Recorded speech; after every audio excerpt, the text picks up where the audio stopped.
But all I have known about research papers and writing research papers is one thing that I have actually learned from a lot of guides who've taught me, who've led me through that path.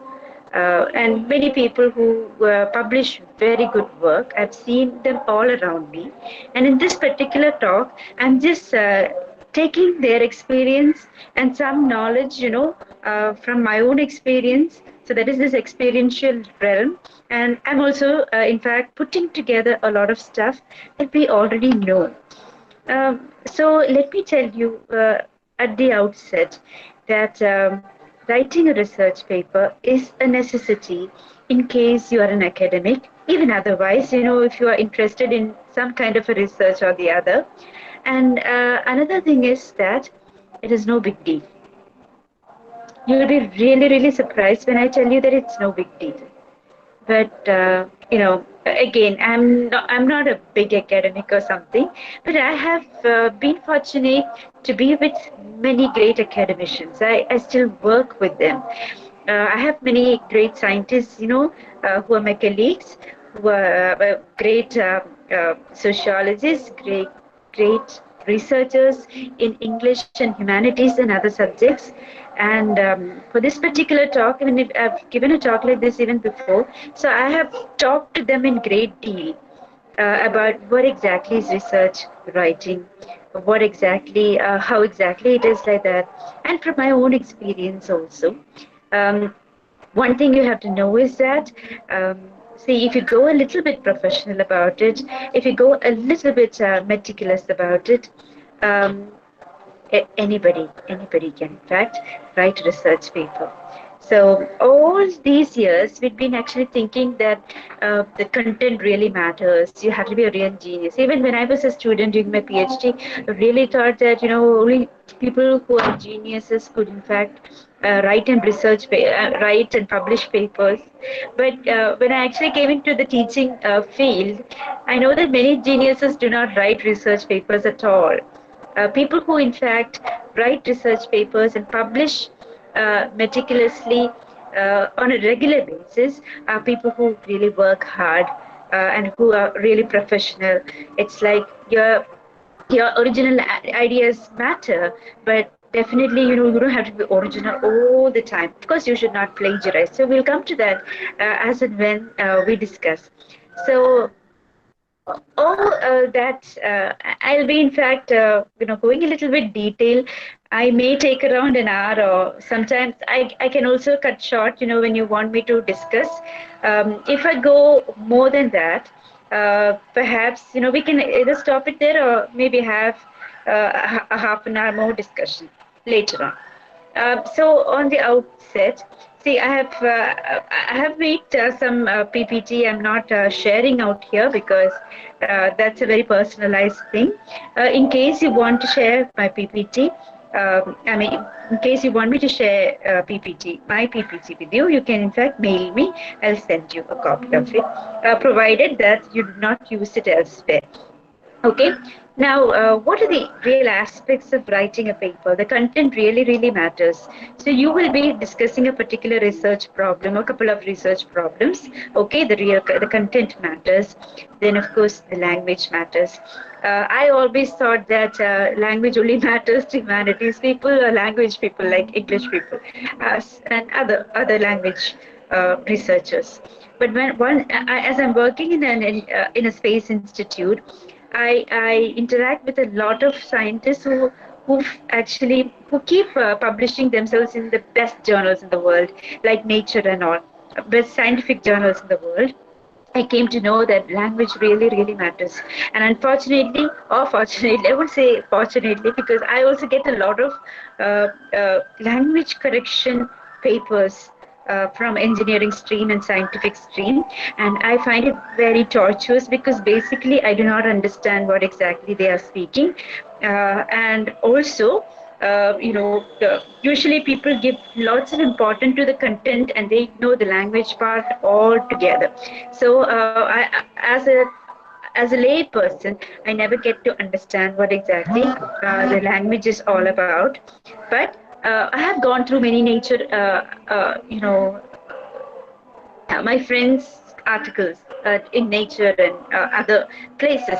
And there, what I've seen is that people try to put forward their content in the simplest language possible. And language becomes very, very important. Now, it should not scare you off. In fact, you just have to work on your language, because as teachers, as researchers, anybody, any day you should be like polishing it every day, or you should be polishing your language as well as your content skills. Now, of course, in the beginning itself, choosing the journal in which you are going to write becomes very, very important, because you have to know your audience. You have to write for the specific audience. Research writing is actually never for a general purpose. You're speaking to a particular audience. If you're writing for newspapers, say I teach a lot of media students, and whenever they write, I tell them it should be the most comprehensible thing, of all. You have to, everybody has to read it and understand. Except the Hindu, all other English newspapers are like that. You can actually read and understand, because it's for the common people. And for the entertainment page, they write in a very entertaining manner that, everybody would want to read it. So, but then here it is not for a general purpose. You're actually writing for a specific purpose, specific audience, and you're writing to a community who in fact read that particular journal to study that particular subject. And you're also writing to a community of students and researchers who would be researching on that particular subject. So you have a specific audience in mind, or the readership in mind, and you have to keep that especially. And you also have to, in fact, the second thing you have to check out is that you have to adopt a kind of style of writing that is appropriate to your audience. For example, what I do is that if I ever have to, in fact, submit either creative writing or research writing, I'm a bit of a lazy research writer. Okay, I do a lot of creative writing because it's like my heart is there. But of course, due to necessity, I also do my research writing. So whenever I'm doing my research writing, whenever I'm kind of submitting it to a particular journal, what I do is I read a couple of. I don't have to read the entire volumes and volumes of that uh, particular journal, but I read some articles, a couple of articles at least, to know the tempo of what exactly they are looking for. Okay, then you will understand, okay, the kind of language that they prefer. You are definitely submitting them, so their choices matter. Even if you're a genius, they may not acknowledge the fact that you're a genius, so we have to adapt to that particular language. You definitely have to, in fact, keep in mind their preferences, their ideas, study the journal as thoroughly as possible. And of course, I'm sitting outside, so mosquitoes are biting me. So don't mind. And of course, what you have to do is you have to go through the instructions for authors. Okay, within the journal nowadays, almost all good journals give instructions. So you definitely have to go through the instructions for journal before you submit. Just don't blindly submit like that. Go through what exactly try to study a little bit of what exactly the audience is all about. But how do I choose the kind of right journal? To choose the right journal, of course, you ought to know the audience. Definitely, you have to choose one journal at a time.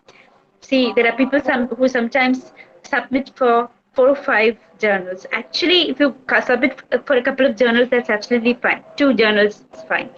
But that is called a simultaneous submission. And when you submit simultaneously, definitely it's always good if you inform the other person that this is a simultaneous submission. See, in research, something that is appreciated from you is absolute honesty. So if you're submitting in 2 different journals at the same time, you can definitely say this is a simultaneous submission, and definitely you don't have to give other details and stuff like that.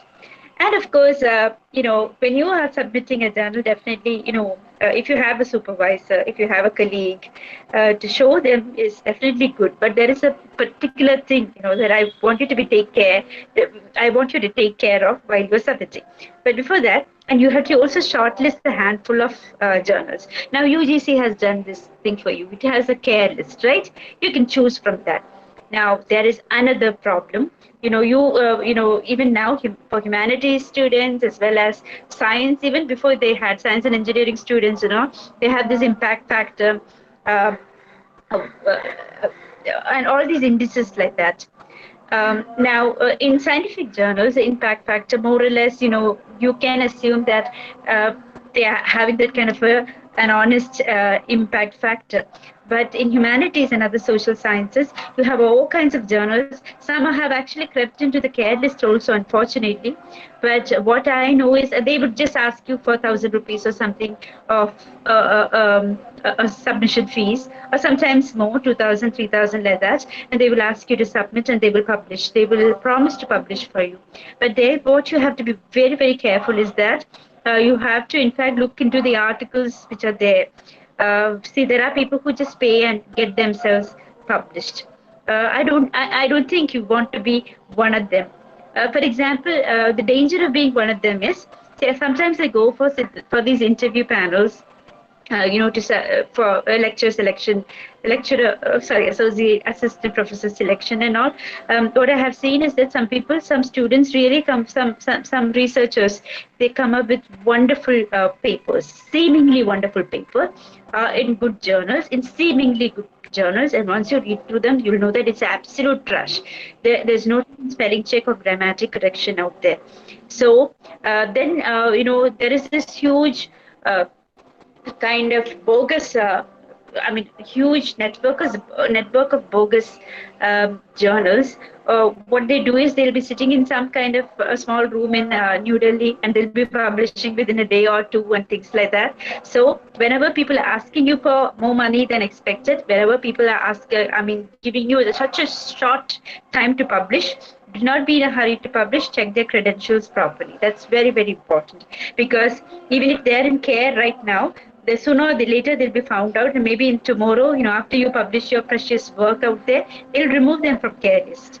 So be very careful what kind of, the speed of publication is very, very important. So if it is absolutely in a hurry, if you're publishing in 2 days, you should know that you should be very careful of such journals, in science, humanities, or social sciences, or wherever you are. Now, you should actually look at the aim and scope of the journals too. So, does it really comply with your standard? Okay, does it really comply with your kind of article? Now, the types of articles considered shouldn't waste your time. For example, if I am submitting, if I've written an article on women travelers, see, if I submit that particular article to a folklore studies journal, or a biochemistry journal, I'll be just wasting my time. So you have to do a little bit of background work, a kind of background research, do the types of articles which are considered there, the aim and the scope of journals, etc. And now you should also see, look at the readership and the academic versus academic practice of the particular journal. For example, we have this LitGrit and all in Trivandrum, right here, which has a lot of circulation, which is really an Indian literature. In literature, I'm talking about literature, which has a lot wide popularity, which is accepted, respected, etc. And that's very important, because while these journals are, they'll be there for a long time, because their editors will be quite strong, a group of peers. Now you also have to look into the kind of peer review process. You should see if it is a single blind peer review, that is, if there's only one editor. You also should check if it's a double blind, there are two editors, or if it's open, like people will be soliciting peers. Now, peer review, I hope that you know what exactly peer review is. If you do not know, peer review is, you are calling, in fact, if I run a journal, I'll be asking people and peers from who are from the same, almost the same, similar field, and I'll be asking them to check the article and give all kinds of suggestions, and that person would suggest, review it, and say if it is right enough for my journal. Then, as an editor, I'll be checking it again. So that is called a peer review, and peers will definitely give a lot of suggestions, etc. Now, you can also look into the content of it. Now, the second and most important point that I would like to say is that the teacher, that your professor, your guide, your mentor, whoever is helping you write, or whoever is helping you do your research, is not your grammar teacher. Okay, it is not your spelling corrector. I mean, when I say that, I get a lot of papers, what for grammar correction as such. Sometimes I get a lot of little bit of annoyed, uh, little bit annoyed, but then usually I do correct it, because sometimes as English teachers you really have to suffer this, and especially from science students and engineering students, even from my own students. So it's like I'm indulgent towards my own students, but it's actually it's a lot of emotional energy you are in fact putting into the grammar correction. And your spelling, even sometimes basic grammar and spelling, there are people who in fact take it in a very light manner. Fine. So now there are these places. You have Word has quite a good grammar and spelling check. Otherwise, what you can check out is you can look at Grammarly. Grammarly is a good software which gives you a comprehensive look at your it gives you a nice comprehensive way of looking at checking your articles. Now, if you don't have the money, you don't have to go for the premium membership. You can go for the free membership if possible. And if you don't have the kind of money, some of you can actually get together and pull in and get a Grammarly account and use it before submitting.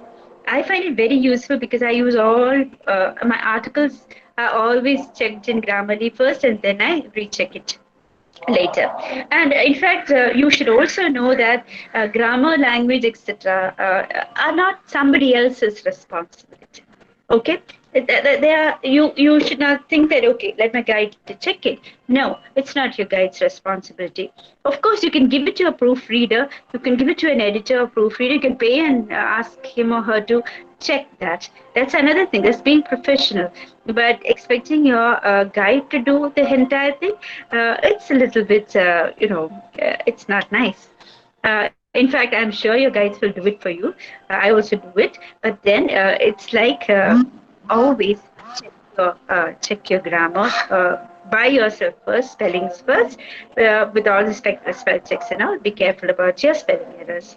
Now, third thing that you have to keep in mind is, now do not, in fact, give in if you turn in a first draft, every time I know this feeling, okay? When you're writing something, and especially a research paper, somewhere deep inside your mind, you'll be so overburdened with things. You're wondering, if it is right, if you're doing the right thing, if your theories are correct, if your grammar is correct, blah blah blah. Plenty of plenty of questions will be there. By the time you finish it, it'll be almost like a miracle, right? You're like Sisyphus or Narayana. You would have actually pushed the entire rock on top of the hill, and that kind of a mammoth effort it is, to put the entire thing on paper. I do understand, but then when you turn in the first draft, for your first draft is very everybody's first draft. Even if you ask Louis Gluck, the Nobel Prize winner, she'll tell you that her first draft is trash. Be it a novelist, be it a big scientist, or anybody, nobody, in fact, uh, turns in their first draft as such, because all good writing, see, scientific and technical and research writing is about good writing, about good in a good way. You are in fact putting forward your ideas, and in that particular good writing, all you have to do know, the basic thing is that good writing is rewriting. See, we are not taught writing professionally at schools and all. Of course, we are asked to do a comprehension, and we are asked to do letter writing stuff and all. But nobody, in fact, teaches you scientific writing or technical writing in a serious way. But to tell you one thing, the secret of good writing is getting back at your draft again and again, redrafting. In fact, personally, maybe because I don't have much confidence and things like that before turning in a draft, I check my draft at least 10 times. And if it's poetry and all, I check more. Like I get back to it and I check more. And even many people, uh, there's this professor who gets his articles published in Nature magazine, and he told me that he's written 25 drafts. When I told him very proudly that I write at least 10 times, and he laughed and he said, "Oh, 10 times, no big deal." Nature made me rewrite and redraft 25 times. And every time he is actually published papers in Nature, you know around 10 times or something, which is massive. Okay. um, uh, and every time he writes around 25 drafts, and he says that it's the most natural thing he can ever do. Okay. So your ego shouldn't interfere. So, you have to in fact approach it very dispassionately. People are very touchy about their writing. See, the power has gone. I'll just switch on the light. Just give me 1 second. Okay.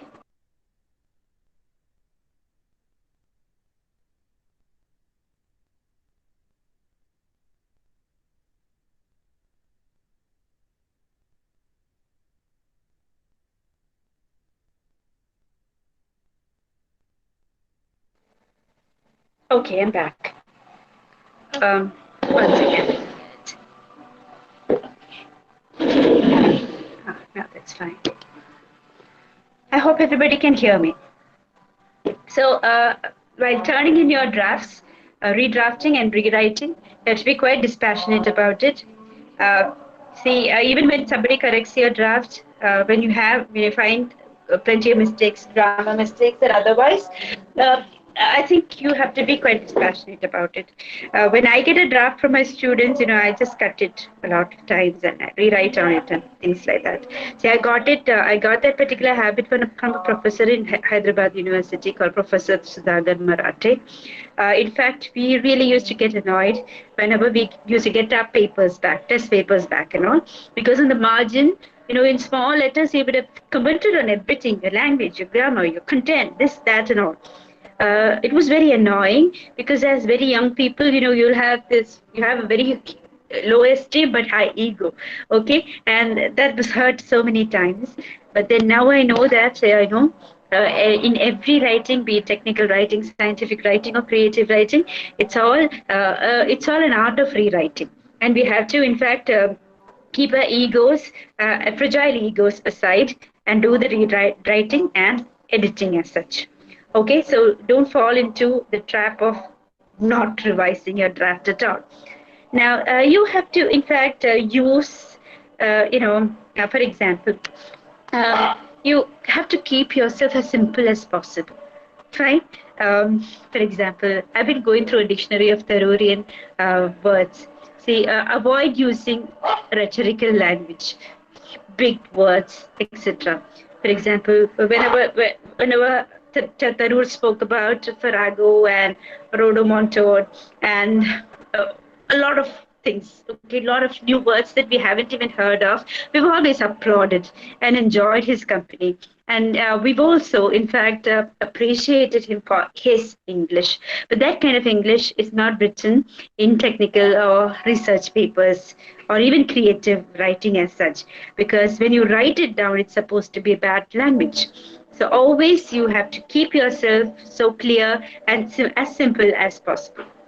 For example, I'll give you a sentence like the low rate of encounters was a reflection of the population density reductions.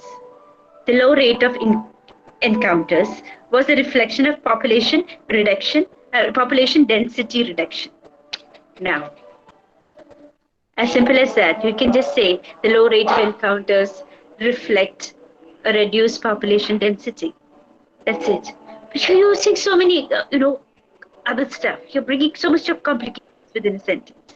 So try to make your writing as simple as possible, even if you're a scientist, even if you're a big uh, uh, engineer, or even if you're a big social scientist, etc. Now, always number 5 is that do not use a lot of words. Keep words few. Like don't use big words, don't use longer words, use simple words. For example, the utilization. I've heard people use utilization a lot. You can always say use. The utilization of this material. You can always say the use of this material. Why do you have to say utilization? And we Malayalis are very fond of big words, okay? You can actually blindfold you into believing that you're a great language expert if you use big words. I mean, there's nothing wrong in knowing big words, and using it once in a while is fun enough. But when you're writing a paper and all, you have to, in order to write a big paper, again, when I say in order to write, you don't have to say in order to write a paper. That's enough. Okay, so you can use as simple. So even if you're writing a technical, academic, or research paper, your message has to be clear. You have to use as very little words as possible.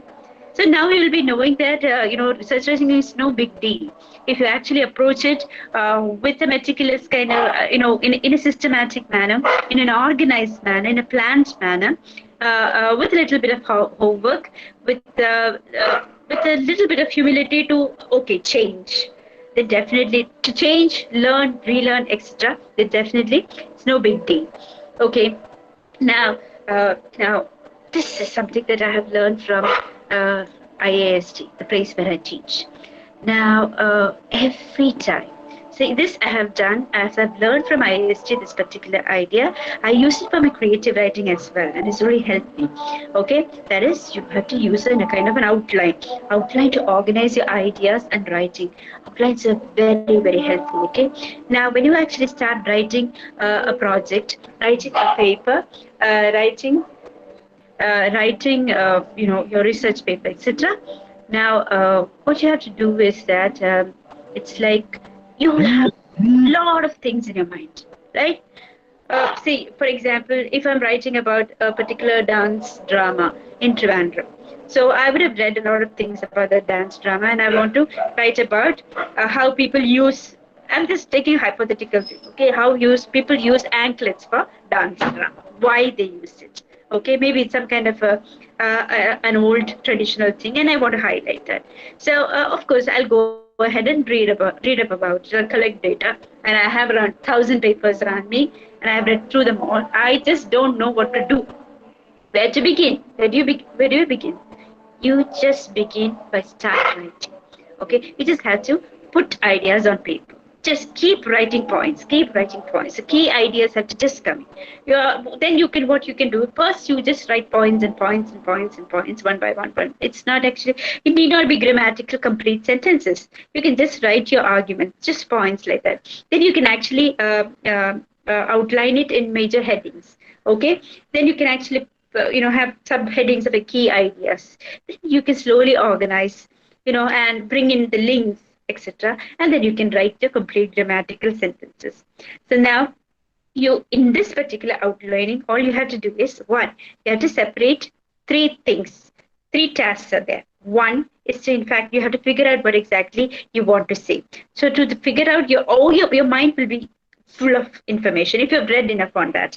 Okay, so you have to figure out what exactly you have to say. Now, two is you have to plan. Look at the logic of what exactly you're going to say. I'm going to talk about the anklets which are used in the dance drama. So I don't have to, in fact, talk about the other dance dramas. I don't have to talk about Chautu Nadagam, while I'm talking about this particular dance drama. Okay, though I might have read a lot about it, though somebody must have actually done a comparative study, of course, so I can filter that kind of information. So that kind of an order and logic of the arguments have to be, in fact, brought in. And then the third thing is you have to, in fact, craft the exact language in which you're going to express your ideas. That I've told you can do it in third stage. After writing down your points, having that kind of major headings, and then the key ideas, subheading, etc. You can, in fact, write down your points, and later on you can in fact make them into paragraphs, and then make them into sentences, legible, grammatical, elegant, and complete sentences. So try doing this, outlining, writing point by point, finding the keywords, etc. And writing becomes an easier kind of task for you. Now, Next thing you have to think about is the structure of the paragraphs. See, all of us write reasonable sentences, and it's important that you actually write reasonable sentences. Sometimes, if you write, I've seen, especially students of literature, students of humanities, what I have seen is that they write sentences which run kilometers and kilometers. Okay, which is a horrible idea, which is horrible writing. Always write reasonable, simple sentences, and they are much more difficult to write. Even if it's a research paper. Once, when I was doing my MA, my teacher, I was taught theory. I was learning theory, deconstruction, and things like that. So I had this habit of, in fact, simplify, in a very simplified manner. I used to, in fact, put forward my ideas, like this is this, and etc. But I got a nice scolding from my teacher saying that you're, in fact, laughing at the idea. Your language is too simple. And I really thought, oh God, my language is too simple. What a horrible thing. You see, what a despicable being I am. If my language is too simple, that means I'm not going to be a great academic, because great academicians use big, heavy words. So anyway, later on, seeing the world in a bigger, as a bigger space, meeting many other writers, academicians, etc., proved otherwise, that you have to use big words and things like that. You have to be as simple as possible. You have to organize your sentences in a very simple manner, and to organize them into effective paragraphs. The paragraphs should always begin with a kind of a topic sentence, okay, and then the kind of logical construction has to, in fact, go. It's a kind of a planned thing, a kind of plan, and make the sentences short, simple, direct, and then build the paragraphs from the ideas which are there. I've told you have some key ideas. From those key ideas, you can actually build your paragraphs. Okay, and then you have to also think about the flow of individual sentences. My guide in Hyderabad University, he used to, in fact, publish papers left, right, and center. Okay. In fact, he used to publish in the Hindu. Every time you pick up a paper and open it, you will have one of his articles there. And what I have seen is that he was one of those most well planned and organized writers whom I have seen. I wouldn't say that he was a big intellectual or anything like that. He was like one of us, but he used to actually really, organize his thoughts pretty well and put it forward. And for individual sentences to have a logical sequence, this is what he taught me. He said that there should always be a linking. For example, there are two sentences. See, one sentence I'm talking about how anklets have been a kind of a jewelry that was used to beautify women. And second, I write that these anklets are used for the dance drama. Now, these are two disparate sentences. So I have to link them. So what do I do? Anklets were traditionally used by women to beautify their feet or themselves. Precisely why these anklets were used in the dance dramas of the 20th century. So you have to bring in that linking sentence. And so many linking words are there, whereas, and in addition, and precisely why. So these are the helping kind of linking places where you can, in fact, bring in this paragraph to a kind of a logical, a kind of flow, right? So that's one thing you have to, in fact, look into. Now the next step is, once again, the next thing that I would want you to check is, like, you have to check, you have to pay a little bit of attention to your tenses, your language, your grammar. So basically, people, in fact, they play with the tenses and they confuse their tenses, and there's a kind of inconsistency in common research writing. In fact, some people use past tense for the past tense, for the present tense, and some people use past tense all the time. But it's like, always things which have actually happened before you can the work is which has which have happened before, you can always use past tense for that. But the kind of continuing kind of stuff, continuing research that is happening, which is existing, that can be used in the present tense. Okay, so whatever tense you use, be consistent. All the past things which have actually happened in research you can use in the past tense, and the present stuff in present tense. Now, again, it depends on the context, okay, of what exactly you're going to say. But whatever tense you use, so there should be a kind of consistency in whatever you're using. Now, the next one is uh, when you're actually citing, uh, using citations, citing a reference, always focus on the ideas and not the authors. Say there are big people, there are big scientists, there are big theoreticians all over. They're very important, Edward Said and others. Instead of saying what Edward said, you can always say that Edward Said found that Orientalism was a phenomenon which was increasingly found in many of the writings of 18th and 19th century Europe. Or else you can say that, uh, you can even put it in parenthesis. No, you can even put it in this thing, quotation marks as well. Okay, rather than making the theoretician a godlike figure, his idea should have the kind of prominence in your paper and relevance in your paper.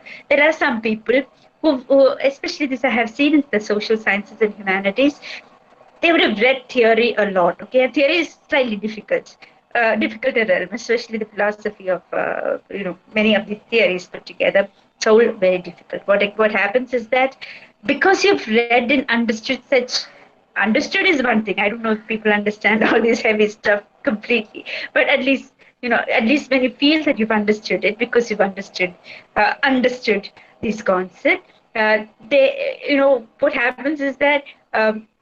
At one point you feel as if you're going to you need to quote the writer more because you have done so much of work on him. No, you're just reading him or her reading, and why am I saying him, I shouldn't do that. You're just reading her to assume to reinforce your argument. So her works are there to reinforce or kind of support your arguments. You're not working on her or her theory. So be very careful while you are actually delving deep into theory as such.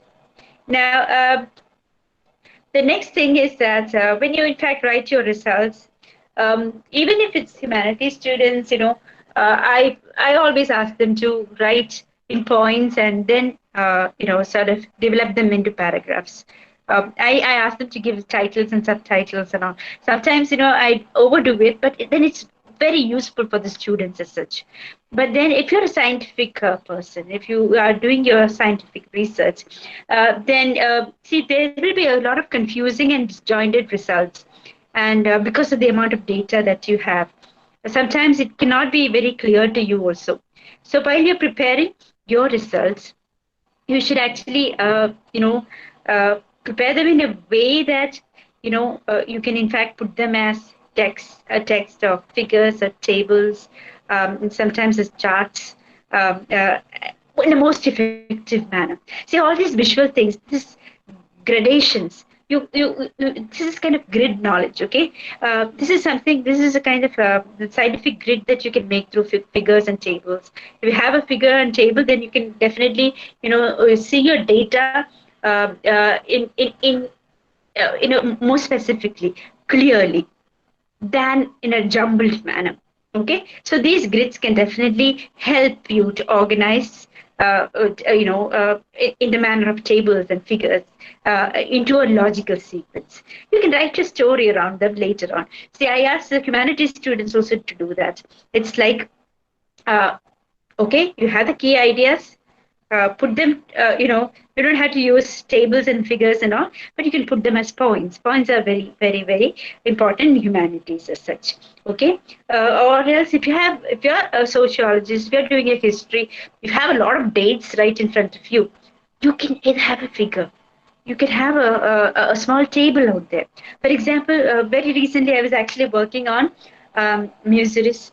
It's a kind of an ancient port town, and I've been going through a great, work by a seminal work, I would say, by a writer, a historian called Adarsh. Actually, it's just full of data. It's a dream work. He must have actually taken 5 or 6 years, complete years, and complete dedication to write that particular thesis. But what I found was that had he, in fact, some kind of tables, if he had, in fact, he was actually talking about descriptions of usuries in Roman texts, in Greek texts, in Roman texts, in travelers' texts, in Chinese texts, in Buddhist texts, in Chilapadigaram, Ilangovadigal's texts, and all. So there's plenty of data. But I was just wishing that had he put it as a table, you know, suddenly at one glance, the reader could have understood what exactly that kind of chronological sequence was. So now, don't think that these tables and figures and text, etc., and even sometimes graphs, etc., are just for science students. When humanities people can use it, because it's all comprehension, it's all understanding that matters. So you can always have a small table. It does no harm. Say if the journal is so particular that you should not have any tables at all, you can change it later on. But it gives a kind of direction.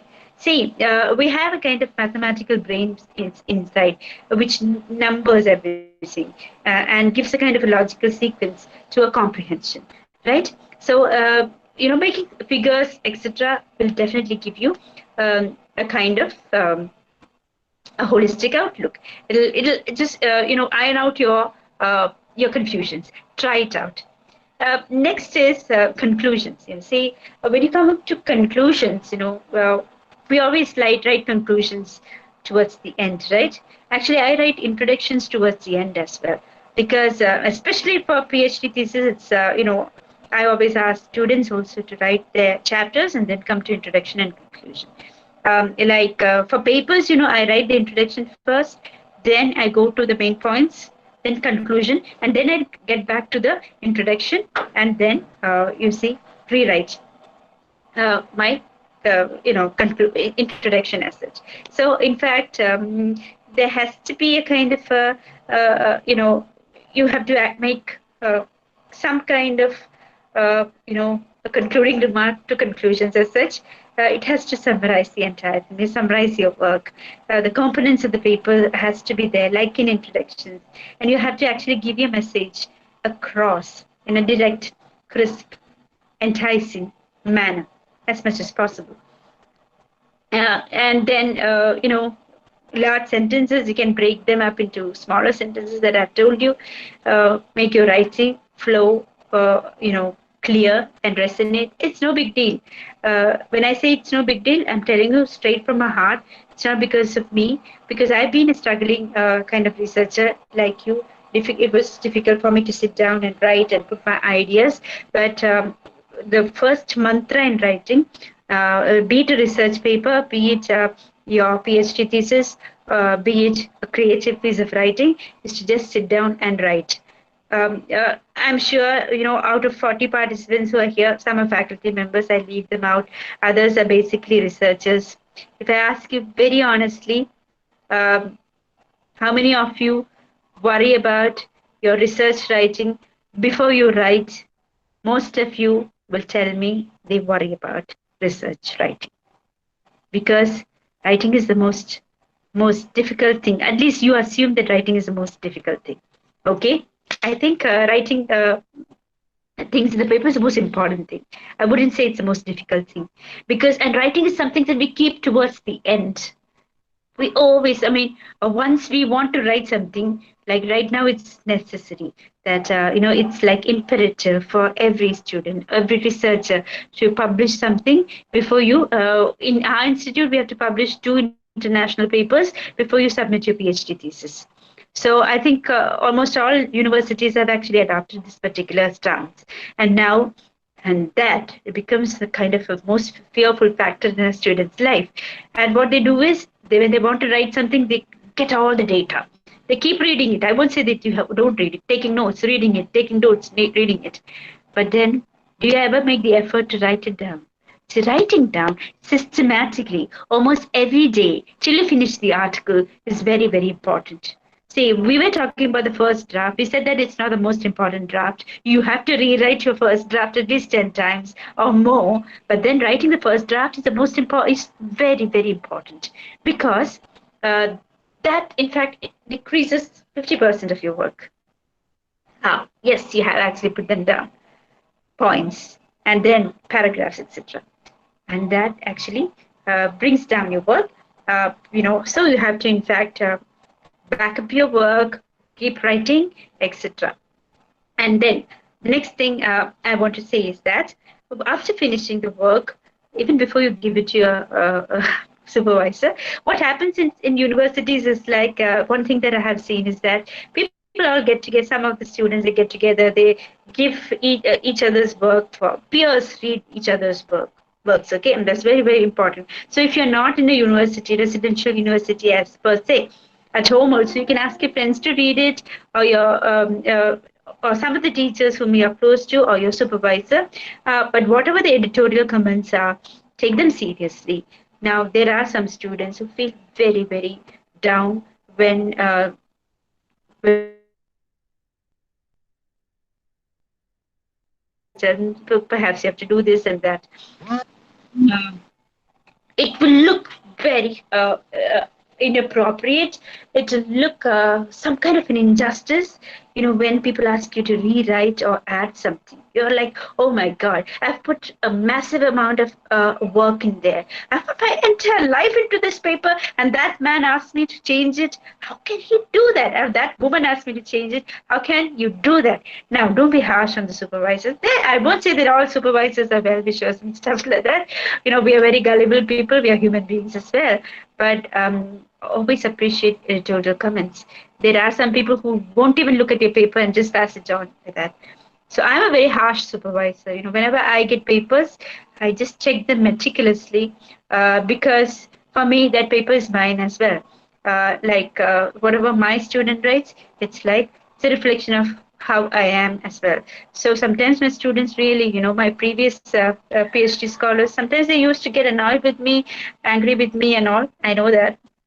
But then it's like, oh, I don't have to sugarcoat myself as a pleasing teacher. I'll never do that because it's the matter which is there in the paper that really, really matters. So it's like when the editors, in fact, putting their comments on it, they're investing. They are reading your stuff. They're investing something on your paper. You have to respect their investment. Okay. Now, a well-written research paper, it tells something about the researcher's motivation. It tells about your passion. See, I always sometimes I take a look at America's Got Talent or um, X Factor auditions and all. I go through it again and again just to see how participants. Sometimes some people were very average kind of people, but the kind of passion they have while they sing and dance, that makes all the difference. The judge called Simon Cowell, he looks only for passion sometimes. I think, of course, your talent should be there, but your motivation in doing an experiment really matters. See, while you're doing your research, I always tell my students, it's like most of you get into research or even paper writing with the feeling that you're going to build up an entire empire. No, the empire is already made right in front of you. Centuries and centuries of researchers have actually put in their work, their expertise, their knowledge, and their thinking into it. Now, all you have to do is, you can't even build a house in your research. All you have to do is, you have to make a specific brick. ഒരു കല്ലുണ്ടാക്കും, ഒരു ചെങ്കല്ല് നിങ്ങളുടെ തന്നെ. It's your specific brick has to be made, and you have to place it in that building, and that's your research. Okay? So, of course, people like Edward Said and big theoreticians have built mansions, and we can always look at them and appreciate them. And along with time, perhaps you can also build a mansion of your own, but not immediately. You have to wait for a little while. Okay? Perhaps you have to wait for a few years, but then the right thing is, know your limitations, know your passion, know your commitment, know that you're doing a very important experiment. People can you will be demotivated most of the time, but then if you write your research papers in a style that is exceedingly clear and concise and brief, which tells everything very clearly, then the purpose is half done. And the purpose is to inform the readers about an important issue you think is important. And you're documenting that particular issue. You're documenting that particular approach. That brick is the most unique thing that you can actually give to the entire mansion of research as such. And you're investigating, you put your entire stuff into the bricks. If you think you're going to build an empire, it's a huge task. Perhaps you can do it, but basically, a commonsensical and practical approach to research is that which build your brick and put it there. And slowly you can build a mansion. Okay? And also, please do not think that good English is not critical in science or in engineering, because I've seen big engineers and big scientists come to me for corrections. It's all because, again, the utility or the usefulness of an English teacher is there. Okay, but definitely, I've seen a lot of the papers, researchers' papers, they return because um, because of bad English. Their ideas may be wonderful. They'll be talking about the propelling, bumblebee syndrome. I'm just making things up, okay? There's nothing like that. You should know, and stuff like that. They'll be talking about, rocket science. But definitely, you have to talk about rocket science in good English. And, to learn good English, you don't have to be a native English speaker. You can always pick it up along the way. We human beings are capable. People who are scientists and mathematicians, what I've seen is that they're so good at languages. The brain is made for language learning. But most of us, because, we're not taught that. For some way, we Malayalis make fun of everything, right? We make fun when people speak in English. We make fun when we write in English. And when I used to write in English in the beginning, poems, etc., people used to ask me, why do you write in English? Why not? So that should be your attitude. See, it's not late for you to learn good English. Oh, so many apps, so many online exercises are there. For half an hour or something like that, you can always go. If you're bad at articles, go ahead and look at your articles. If you're bad at tenses, go ahead and check out your tenses. So many online articles are there. Just do it for half an hour every day, half an hour, because the best of scientists, I have seen, I would say the best of scientists, the best human being that I've seen was our chancellor, very motivating man. He's no more, but all of you heard about his name, APJ Abdul Kalam. His English is not perfect or something like that, but he always made an effort to put in to communicate very well in English. I have never seen a better communicator than him. So be it in writing or be it in spoken English. But he would speak like any ordinary man. He wouldn't go around, and he's not ashamed of what he's saying. But then you look at his research output, it's like, once I was fortunate enough to talk to him, and he said, teach vocabulary to, these space scientists. Let them enhance their vocabulary. I do it every day. So that kind of an attitude should be there. If the ex-president of India, one of the most famous scientists in India, could, in fact, work on his English every day, even when he was 77 at that time or 80 at that time. And obviously, even you can, you're very young. And you don't have to be ashamed of it at all. Enhance your language. Try to, and if it's not possible to, self-correct yourself, give it to some kind of an editor, ask the help of your friend. And don't do it free, okay? Give that friend, give her, at least give her a treat, after she does it too, as a mark of thank you. If you don't pay her, that's absolutely fine. Give her a treat at least. Now, even you would have even noticed that, the standard format, now, this is the base. I've just come to the introduction. I'll stop it here. And I want you to ask me some questions because now I have a lot of things to say, but perhaps I can take another session with you if Sitara is fine with that. So this is like what I've done is this is a kind of preparation thing for writing. Now, the last thing I want to summarize in this particular talk is the fact that titles, now coming into titles, after titles, I was planning to talk about abstracts. I was also planning to talk about the introduction, the body of it, etc. Perhaps I'll take another session like that if Sitara and others are fine with it. I just need half an hour. Or else what we can do is in the question answer session, I can definitely answer about abstracts and things like that. Okay, abstracts and your introductions and the main body and your arguments and your citations and things like that. Um, okay, so shall I actually stop here? Yes, ma'am. I think we can stop now and we'll take the questions from the participants because we have a lot of questions in the chat box. Maybe we will have one more session later when your time permits. Answer So, here. I'll try to answer them. yeah, Okay. yes, Um, ma'am. So Ask I'll what is call the participants one by one so that they can raise the doubts directly to ma'am by unmuting themselves. Ria Mol, Yes, ma'am. Good evening, ma'am. Ma'am, yeah. am I audible? yes, Ria, please continue. Ask. Yes, ma'am. I have two questions. First one is, I have come across some instances where the scholars try to use indirect way of writing out of the fear of plagiarism check. So, what are the different ways we can adopt to keep the percentage of plagiarism low? Okay. See, plagiarism is an important thing. The main, paper I was. Thank you for this question because I wanted to speak about plagiarism in the talk, but then I didn't have time. See, there is something called ethics in writing research papers. Okay, so in that, giving real credentials to the people who actually helped you, to your co-authors, etc., very important.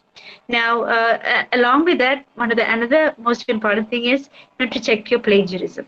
It's like this used to be a joke when we used to write paper. It's like when you copy from one paper, it's like plagiarism. When you copy from 100 articles, it's called research.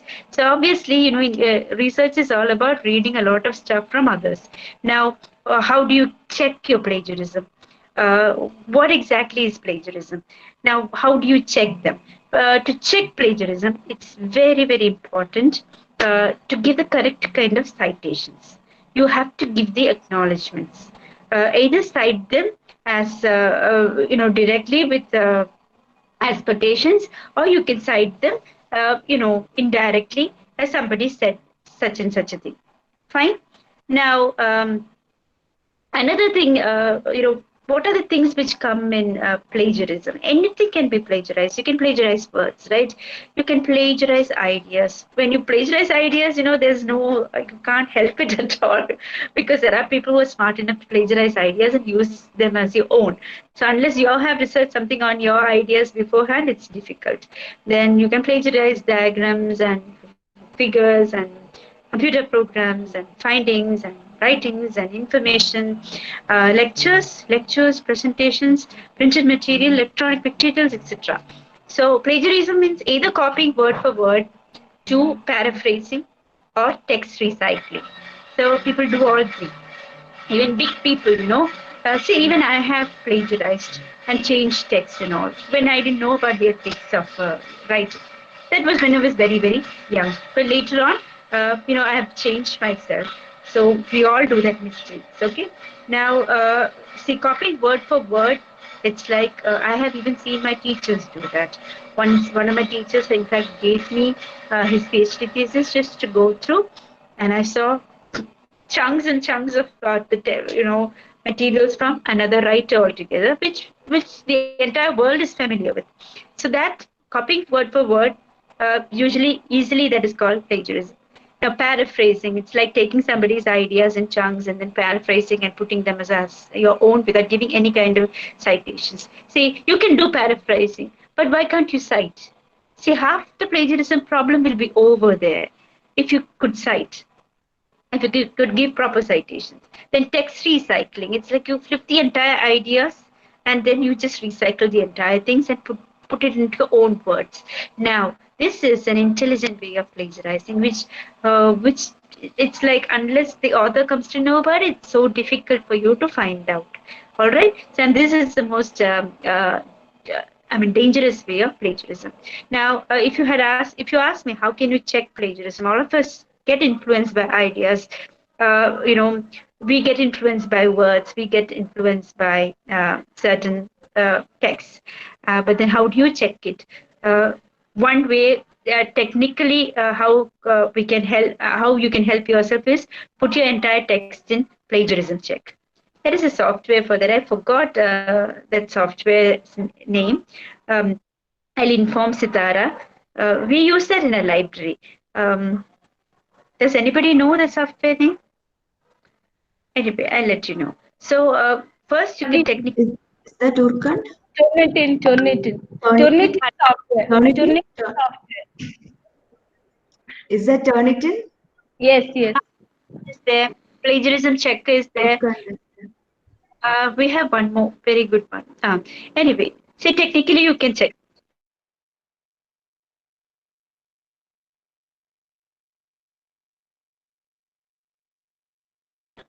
Teju Anupama വിളിക്കുന്നു headphones എനിക്ക് വേണം sorry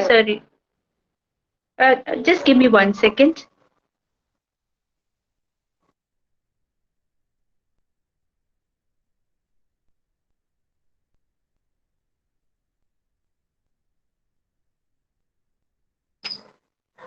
Sorry. Can you hear me? I removed the headphones. Yes, ma'am. Yes, ma'am. Okay. So second thing is be ethical about your this thing. See, there's nothing wrong if you in fact give the citations. Okay. In fact, you should give the citations. There's nothing wrong in giving the correct citations. Even if it's the greatest idea, you should know that somebody or the other will read you and will understand that in fact you have lifted from somebody. So nowadays things are very, very easy to find out. So you have to keep that kind of a check and stop. You can cross check. You can use ideas. You can actually use phrases. You can use arguments. You can use everything from the sources which are already published. But you just have to acknowledge the source. You just have to just say the name of the original author and include him in your citation bibliography. Urkund is also there. Yes. Yes. In university libraries, you have plagiarism check. Even for your research article, you should use your plagiarism check.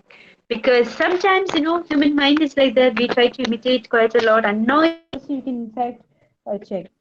Unknowingly also you can actually lift, sentence structures, ideas, or anything like that. So, ma'am, is it possible for us to, take a lot from them and still cite them and plagiarism won't be, I mean, you get what I mean, right? That's also quite unethical. Yeah, okay.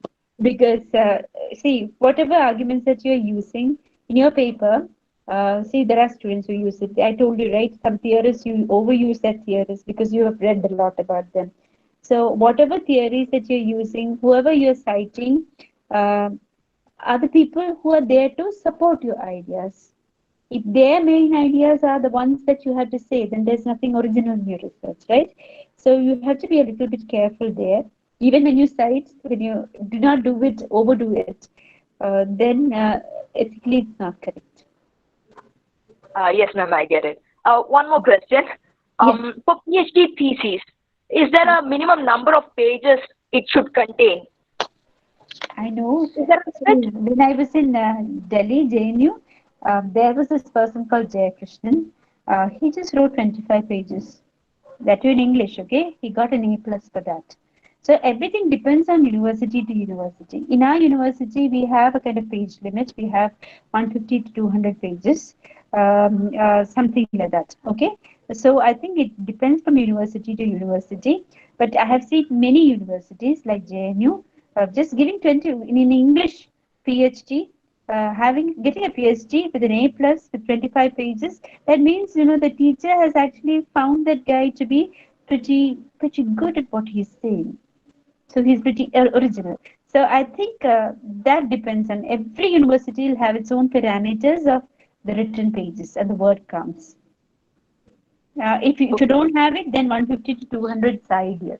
But very recently, I've gone through a kind of gone through a Calicut University PhD thesis, which was 900 pages.